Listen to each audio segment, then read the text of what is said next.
1 month after their arrival in the year 2060, the cave boy Mac and his sister Jen are adjusting to life in the 21st century. They are living in the Smith Wilson mansion and are taking lessons from a tutor as well as from online classes. You are doing remarkably well, Jen. You seem to have no trouble understanding basic math concepts. Even as a cave dweller, I had to know how to count in order to distribute gathered food among my family. I also needed to know how to use the sun, moon, and stars to navigate when a long distance from the cave.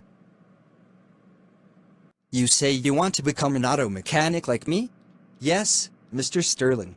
I'm fascinated by how cars and other machines work, and I think I would enjoy working on them for a living. That seems much more practical than the lessons Miss Darling is giving me and my sister. Being a mechanic is actually a pretty complicated business. Cars consist of hundreds of different parts, and there are many different models of cars, trucks and other vehicles. And the lessons the tutor are giving you are important too. Talk to me in about a year, and if you are still interested, I can have you apply for a job at my auto shop. Welcome to the Tuscany Tavern, Dr. Drake. What would you like to order? Some chicken parmigiana and a glass of red wine. Are you enjoying your retirement? Yes. It's good to not have to go to work 10 or 12 hours a day with the lives of others in my hands now. But at the same time, I am not inactive. I am writing a book about my experiences with religion. About how I grew up in this town and was originally inspired by my Christian upbringing to become a doctor, then became a follower of Reverend Dave Owen. I thought he was a decent man like me, until... Are you trying to get me fired from my hospital? The Sims found out that I was the one who told you of Carrie Sim's suicide attempt. If they sue me over what you did, I'll take you down with me. You were supposed to keep that matter private. I thought as a Christian minister it was my duty to try to bring the gospel to the Sims. That Carrie needed to be saved. Maybe she does, but what you wrote her and her mother's was just insulting. A simple invitation to our church, without mentioning the suicide attempt, would have been far more appropriate and wouldn't have gotten me in trouble. You are a representative of this Baptist church as well as the Christian faith, and now the Sims think both this church and Christianity are shit because of you. I think you should be fired from this church. And that was the start of my church converting to Unitarian Universalism. But even before that, I felt a conflict between my medical profession and my Christian beliefs that bothered me. I can't have a baby right now. I'm only 16. My parents will call me a slut for getting myself pregnant, and my now ex-boyfriend says he won't marry me, so I am ruined. I had sex with him because I thought that would keep him with me, but I was wrong. You were taken advantage of, but you shouldn't be punished for such a mistake. Motherhood shouldn't be a punishment for anything. Maybe I shouldn't do this, but this hospital does occasionally perform abortions for medical reasons. I can tell your mother that you have a severe pelvic infection and then schedule you for an abortion instead. I will keep what was done to you a secret and you will remain safe. Most of those who say they're against abortion assume they would never need one themselves because they are pure, so they would never get themselves pregnant out of wedlock, and those who do deserve to be punished for their sin. They are such idiots. Most women who have abortions are married but don't want more kids, and they are already using birth control, but it occasionally fails. That's why feminists pushed for abortion to be legalized in the first place. Every child should be wanted, period. And there are almost 9 billion people in the world already. We don't need more. After the incident with Reverend Owen, I took a long look at Unitarian Universalism. I found it to be completely devoid of the self-righteous bigotry Baptists like Reverend Owen are known for, and that you could still be Christians among UUs.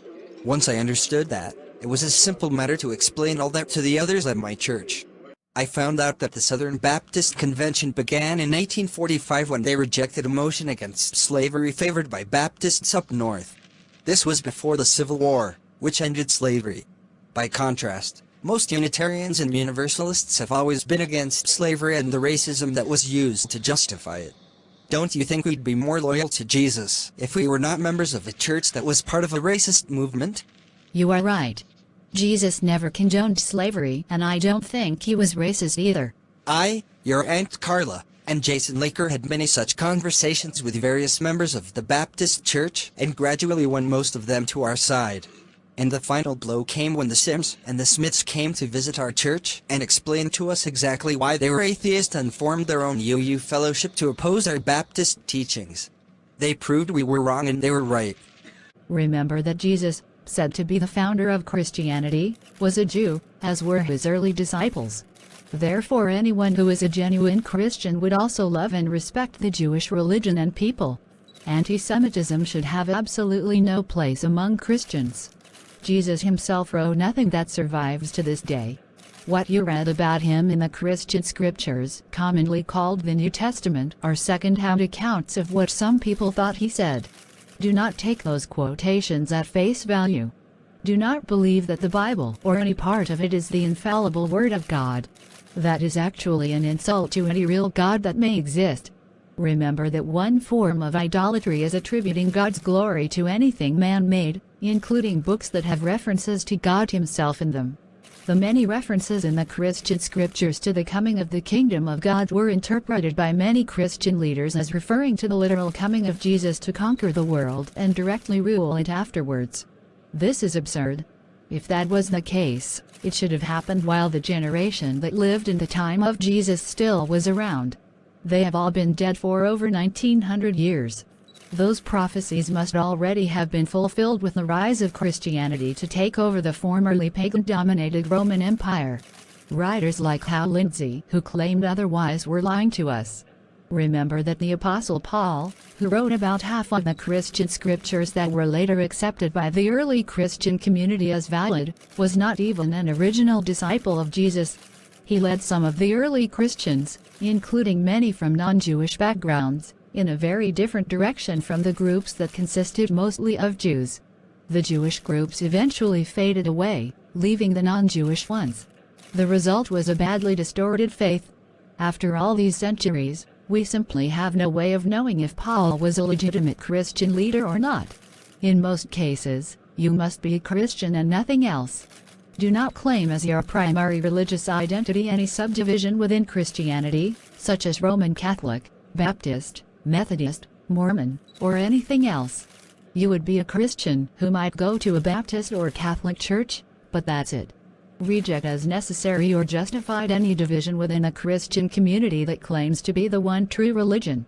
It is only Christianity itself that ever should have made that claim.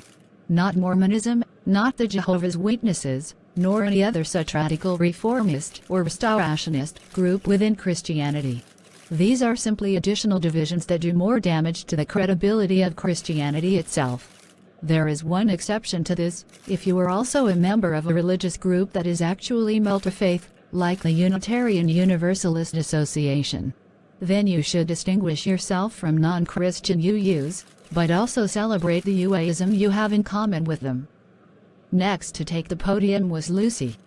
When I was younger, I used to wonder why hypocrisy was such a problem in religions like Christianity. One day, the answer came to me in the Bible itself. In the Law of Moses, specifically Deuteronomy chapter 24, verse 16, it is written, "The fathers shall not be put to death for the children, neither shall the children be put to death for the fathers. Every man shall be put to death for his own sin." Incredibly, Moses himself broke that law. When the Midianites were conquered and plundered by Moses' followers in Numbers chapter 31, Moses gave this order: kill every male among the little ones. He actually insisted that boys die for the sins of their fathers in that case. Also, in 2 Samuel chapter 12, verses 13 through 18, God killed a newborn baby for the sins of his father, King David. Jesus condemned hypocrisy among his own people. Why should God himself, who gave us the laws in the Bible, be allowed to break them? The simple truth is that God had nothing to do with the writing and assembly of the various parts of the Bible. It was written by men who told stories about God and those who believed in God, but those were still only stories, just as the Harry Potter novels are stories of this modern age. Is it possible that the writers of the biblical stories intended in at least some cases to make fiction, and then centuries later some people mistook those fictional stories for real history? Imagine if 1,000 years from now, there was a religion based on the Harry Potter stories. So how can religions based on biblical stories be justified but not a religion based on Harry Potter? The next speaker was Jessica. I and my wife have gotten a lot of hateful messages insisting that our being a lesbian couple violates the laws of God. But as my wife just said, God does not keep his own laws, so why must we? Also, Lucy spoke of God killing King David's baby. But as an atheist, I reject that idea. Ironically, atheism lets God off the hook, so to speak. If there is no God, there is no one to blame when a baby dies of an illness, or if a hurricane destroys a coastal town and kills dozens of people there, or if there is a mass shooting in which 5 or 6 people die in a shopping mall. Tragedies just happen. It is useless to either blame God for them nor to ask him to fix things. The responsibility for doing repairs after any disaster is on us alone. As Lucy said, when God and his messengers do not follow their own rules, they open the door for rules to not matter at all. For anyone. And that is why I, as a highly ethical atheist and Unitarian Universalist, don't need your kind of God-centered religion at all. I do have strict rules and principles, and I seek to obey them in all ways. Those rules are based on real needs of real people in real time. No God is involved in such rules, and therefore there is no issue of hypocrisy from that God. The hypocrisy, if it exists, would all be on me. Those people were nothing like what we were taught atheists were like. We were taught dogmas to justify prejudices, not facts. I'm glad to see your wife is the minister at our church now, and she is just as pure-hearted as any Christian should be, even while calling herself humanist. Yes. Vicky is just awesome as she is. Marrying her was the best thing I've ever done. And speak of the angel. Hey, honey. Are you ready to eat with me? And that's my cue to leave. Enjoy your evening together, you crazy lovebirds.